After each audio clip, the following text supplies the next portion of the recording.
আমরা অনেকেই বলি মেয়েরাই মেয়েদের শত্রু, কিন্তু মেয়েদের থেকে কোনো অংশে পিছিয়ে নেই ছেলেরাও, অর্থাৎ পুরুষের শত্রু পুরুষ নিজেই।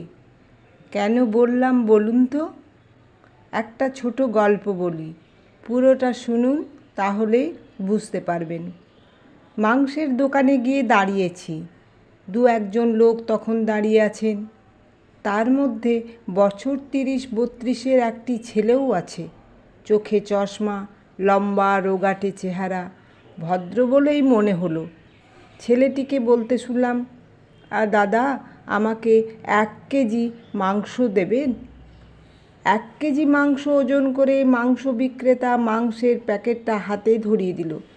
ছেলেটি দুটো 500 টাকার নোট মানিব্যাগ থেকে বের করে দিতেই যাবে, ঠিক সময়ে পাশে দাঁড়িয়ে থাকা এক ভদ্রলোক জিজ্ঞেস করলেন, 1 কেজি মাংস নিয়েছিস রে?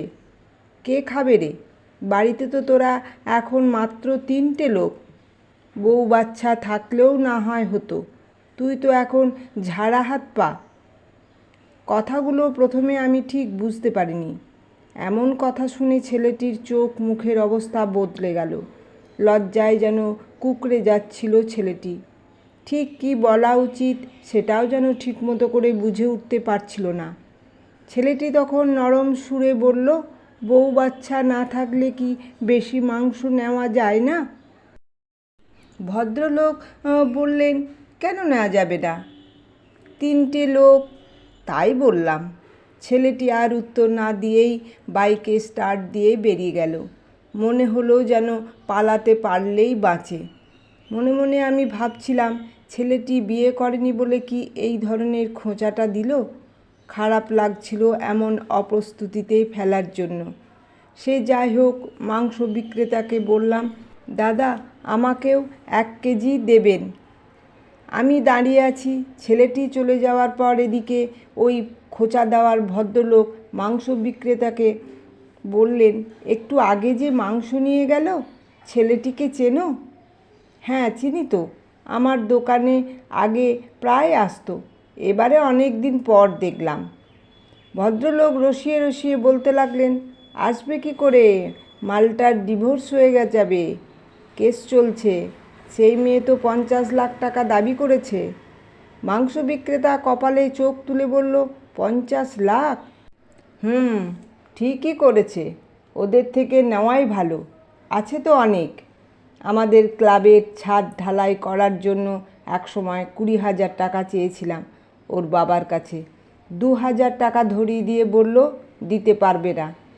আমরা নিইনি, বলল যা পারো করে নিও, আর এটাই সুযোগ। মেয়েটা বদমাশ, জানে মিথ্যে কেস সাজিয়ে ফাঁসিয়েছে, সেটাও জানি। আমরাও মেয়েটাকে বলেছি, তোমার পাশে আমরা আছি, হেল্প লাগলে বলো, তবে হ্যাঁ, সামান্য পার্সেন্টেজ আমাদের ক্লাবকে দিলেই হবে। পরে ক্লাবে এসেছিল ছেলেটির বাবা, আমরা বলে দিয়েছি, তোমাদের ঝামেলা তোমরা মেটাও। মাংস বিক্রেতা শুনে বলল, ছেলেটাকে তো বেশ নিরীহ বলেই মনে হলো, ভালো ছেলে তো, তার কপালে এমন হলো? ভদ্রলোক বললেন, ছেলেটা নিঃসন্দেহে ভালো, তবে ওদের অহংকারটা একটু ভাঙা দরকার আছে। অবাক হচ্ছিলাম, শুধু অবাক হচ্ছিলাম। ভদ্রলোক বলে মনে হলেও কথাগুলো শোনার পর ভদ্রলোককে আর ভদ্র বলে একটুও মনে হয়নি।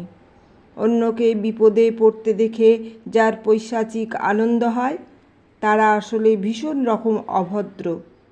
সত্যিই তো, পুরুষের পাশে কেউ থাকে না, পুরুষের বিপক্ষে সবার আগে ঘিরে দাঁড়ায় একজন পুরুষই। পথে ঘাটেও দেখি, বিপদে পড়লে পুরুষের হয়ে কথা বলার কেউ নেই, পুরুষ সব সময় অসহায়। ছেলেটির কথা ভাবছিলাম, তখন তার মনের ভিতর দিয়েই কতটা ঝড় বয়ে যাচ্ছে। সে যে কতটা অসহায় অবস্থার মধ্যে আছে সব জেনেও একজন পুরুষকে খোঁচা দিচ্ছে আর একজন পুরুষ। আর এদিকে আমরা পুরুষ দিবস বলে নেচে যাচ্ছি।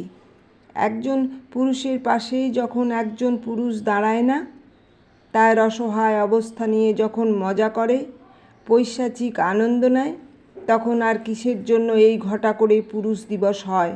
বলুন তো? সত্যি পৃথিবীতে কি না হতে পারে? মিথ্যেকে সত্যি বলে চালিয়ে দেওয়া যেতে পারে, মানুষকে ঠকানো যেতে পারে। আচ্ছা, যারা এগুলো করে তারা কি ভালো থাকে? ছেলেটির মতো কত নিরপরাধ নিরীহ ছেলেই থাকে যারা মিথ্যে কেসে ফেঁসে যায়, সাজা পায়। চোখের সামনে এও দেখেছি, মারণ ব্যাধিতে আক্রান্ত রুগ্ন বাবা মাও মিথ্যে মামলার আসামি হয়ে জেল খাটছে। কি জানি কি নিয়ম বিধাতার। তবে এ সমাজে নারী নির্যাতনের সাথে পুরুষও হয় নির্যাতিত, শোষিত, লাঞ্ছিত। পুরুষের কোনো 498 নেই তার যন্ত্রণা বোঝার জন্য। কোনো আদালত নেই। টাকা পয়সা সম্পত্তি সর্বস্ব হারিয়ে তাকে মুক্তি খুঁজতে হয়। হায় রে পুরুষ, আজকের দিনে দাঁড়িয়ে কি চাইতে পারি আমরা? তবে মনে প্রাণে ভীষণভাবে চায় নারীদের মতো পুরুষদেরও আইন হোক, তারাও মাথা তুলে দাঁড়াক, একটু সম্মানের সাথে বাঁচুক। মিথ্যে মামলায় কত পুরুষ যে সাজা পেয়ে বসে আছে তার কোনো ঠিক ঠিকানা নেই। চাইব তারাও মুক্তি পাক, কোনো পুরুষ যেন মিথ্যে মামলায় ফেঁসে না যায়। কলমে সরজিৎ ঘোষ।